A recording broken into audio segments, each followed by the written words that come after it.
महानगरपालिकेच्या निवडणुका जाहीर झाल्या आणि अधिवेशनही संपवून आम्ही 16 तारखेला पुण्यामध्ये आलो.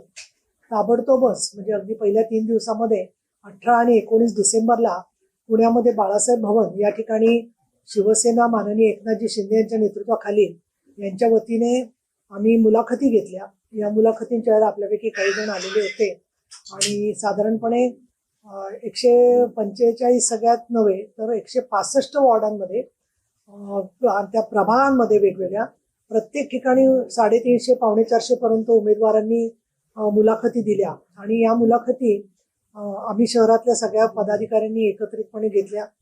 आमदार विजय शिवतारे त्याला उपस्थित होते, नाना भानगिरे, त्याच्यानंतर रवींद्र धंगेकर, अजय भोसले असे सगळे पदाधिकारी उपस्थित होते. महिला आघाडीच्या कार्यकर्ते उपस्थित होत्या.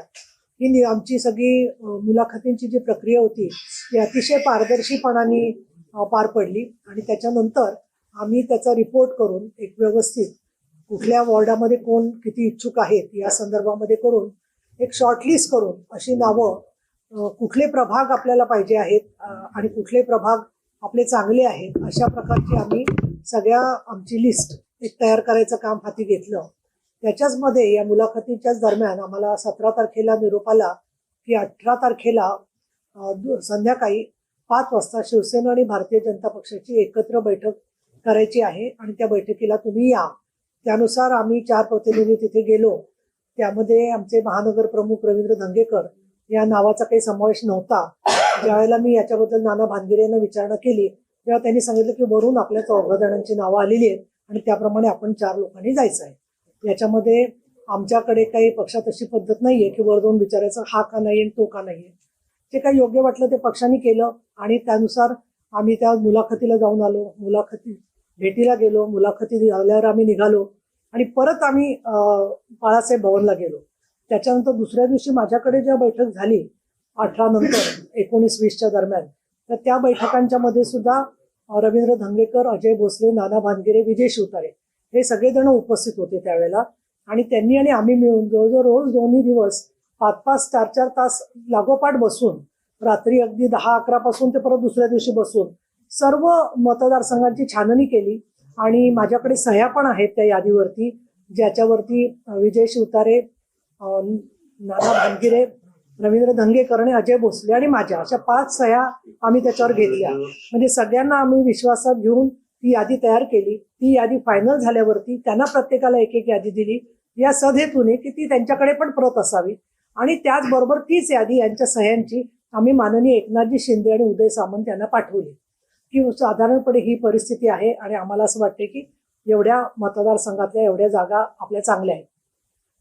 त्याच्यानंतर त्याच लिस्टच्या आधाराने आम्ही मग ठरवलं की एक आपण प्रभागांची यादी करूया आणि त्या यादीमध्ये सुद्धा त्याच वेळेला आम्ही खुणा केलेल्या होत्या आणि त्यानुसार सर्वानुमते म्हणजे आता मला त्या यादीच्या तपशिलात जायचं नाहीये परंतु सगळ्यांच्या सूचना लक्षात घेऊन ती यादी आम्ही तयार केली आणि साधारणपणे आमच्या असं लक्षात आलं की 38 ते 40 पर्यंत जागा आम्ही मागत होतो. परंतु आम्हाला असं वाटलं की आमची इथली एकूण राजकीय परिस्थिती पाहिली तर महायुतीमध्ये युती व्हावी ही इच्छा आहे सगळ्यांची, माननीय शिंदे साहेब, फडणवीस साहेब आणि हे लक्षात घेऊन आम्ही काही वॉर्डांमध्ये थोडंसं एक समंजस भूमिका घेतली असं म्हणूया आणि आम्ही 35 वॉर्डांची यादी वेगवेगळ्या प्रभागातल्या अशी यादी माननीय चंद्रकांत दादा पाटील यांच्याकडे आम्ही 21 तारखेला दिली. ती दिली त्याच्या अगोदर अर्थातच शिंदे साहेबांना पाठवली होती, उदय सामंत यांना पाठवली होती आणि त्यांच्याकडून आलं की ठीक आहे यादी आम्हाला मिळाली आहे आणि आम्ही पाहिली आहे.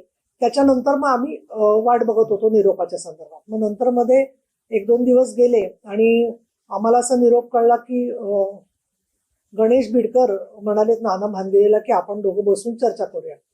तर आम्ही म्हटलं काय हरकत नाही, कोणी चौघांच्या पैकी एका जण बोलायचं असेल तर ठीक आहे आपण सगळे एकमेकाला अवगत करू.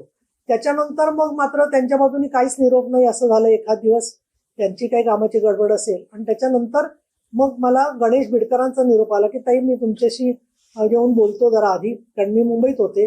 विजय बापू शिवतारे अजून मुंबईहून निघालेले नव्हते पण मला असं वाटतं की मी तुमच्याशी येऊन बोलतो तर चालेल का. म्हटलं चालेल काय हरकत नाही. माननीय शिंदे साहेबांच्या कानावर ते मी घातलं आणि मीडियाला काही विशेष माहिती नव्हतं त्यामुळे तिथे काही तुम्ही आले नाही ती चांगलीच गोष्ट झाली. म्हणजे त्याच्यामुळे आमची ती भेट झाली, ती गुप्त वगैरे भेट काहीच नव्हती. जेवलो आम्ही सगळी, ती चर्चा वगैरे केली आणि त्याच्यामधून ते म्हणाले आता तुमची यादी मी बघतो आणि तुम्हाला काय ते कळवतो. त्यानंतर मग त्यांच्याकडून साधारण 1-1.5 दिवसांनी यादी आली आणि त्या यादीमध्ये त्यांनी 12 जागा आम्हाला देऊ केलेल्या होत्या, की जी संख्या आम्हाला 3 सोर्सेसकडून कानावर ऑलरेडी आली होती. एक म्हणजे आमच्या कोर टीम मधला सदस्य सारखं सांगत होता की ते आपल्याला 10-12 देणार आहेत. काही लोक सांगत होते की अमुक एक व्यक्ती, मी आता नावं जाहीर घेत नाहीये, अमुक एक महत्वाची व्यक्ती बोलली आम्हाला, की कुठल्या पक्षातली हेही मी बोलत नाही, पण त्यांनी आम्हाला सांगितलं की यांना 10 देणार आहेत. आणि काही शिवसैनिकांनी सांगितलं काय रे तुम्हाला 1-2 जागा पुरतील ना, असं सुद्धा काही लोकांनी हेटाळणीने विचारलं. म्हणजे थोडक्यात शिवसैनिकांना अस्वस्थ करून त्यांना शिवसैनिकांना शिवसेना पक्षाच्याच बद्दल अविश्वास तयार करायचा असं काही लोक किंवा काही प्रवृत्ती वातावरण करत होते असं मला दिसतंय. पण आम्ही काही त्याला भीक घातली नाही, काही लक्ष दिलं नाही. याचं कारण असं की आम्हाला अशा गोष्टींची सवय आणि शिवसैनिक हे अतिशय समजूतदार आहेत, त्यांना कळतं काय खरं आहे आणि कालांतराने त्यांचे गैरसमज दूर होतात. म्हणून आम्ही त्या संदर्भात काही पुढे चर्चा ती वाढवली नाही. आता या 12 जागा दिल्यानंतर मग आम्ही त्यांना विचारलं की बाबा त्यांनी फोन करायचा का आम्ही करायचा. पण मग प्रत्यक्षात त्यांचाच फोन आला की आपण कधी बोलूया, मी कधी येऊ तुमच्याकडे, मी अर्जंट येतो. मग ते बिडकर आले आणि त्याच्यानंतर आम्ही चर्चा केली आणि त्या चर्चेमध्ये साधारणपणे आता काही जागा तपशिलात गेल्यानंतर त्या जवळजवळ 18 पर्यंत आम्ही पोहोचलो की त्या आवश्यकच आहेत म्हणून. मग त्यावेळेला मी त्यांना सांगितलं की आम्ही 35ची यादी जरी तुम्हाला दिली असली तरी सुद्धा या 18 जागा आमच्या क्रुशल आहेत, म्हणजे या आम्हाला पाहिजेच. असं नाही की जागेला जागा असं म्हणून नाहीये. आता ती यादी जी आहे ती काल आम्ही उदय सामंतांना पाठवली. शिवतार्यांना माहितीच आहे ती यादी सगळी. आणि माननीय साहेबांचंही माझं डिटेलमध्ये बोलणं झालं, शिंदे साहेबांचं. त्याच्यानंतर मग आम्ही ती यादी परत त्यांच्याकडे दिलेली आहे आणि आज सकाळी त्यांनी आम्हाला 15 जागा परत 12च्या 15 करून दिल्या. मी त्यांना हे सांगितलेलं आहे आणि मी जाहीर सांगते की माननीय एकनाथजी शिंदे यांचं असं म्हणणं आहे की युती करत असताना सन्मानजनक अशा प्रकारचं युती असली पाहिजे आणि त्या दृष्टीने आम्हाला 30 ते 35 जागा असल्याच पाहिजेत अशी शिंदे साहेबांची भूमिका आहे आणि ती मी सांगितली. त्याच्यानंतर माझ्या हळूहळू लक्षात असं आलं की मीडियामध्ये मी हे काही न बोलल्यामुळे त्या माहिती आम्ही एक चांगल्या हेतूने लपवून ठेवली होती, एवढ्यासाठी की माननीय बाळासाहेबांचं कडक शिस्तीत आम्ही वाढलेले लोक आहोत. तुम्हालाही माहिती आहे अनेक वेळेला आम्ही अनेक गोष्टींची माहिती देत नाही. अशा वेळेला आपण मीडियात लगेच सगळं जाहीर केलं तर काहीतरी गैरसमज पसरतील म्हणून मी बोलले नाही. पण नंतर माझ्या असं लक्षात आलं गेल्या 3-4 दिवसापैकी, विशेषतः गेल्या 2 दिवसामध्ये, की प्रत्येक वाहिनीवर वेगवेगळा आकडा चाललेला आहे. कोण 40-45 सांगतोय, कोणी 10-12 सांगतोय.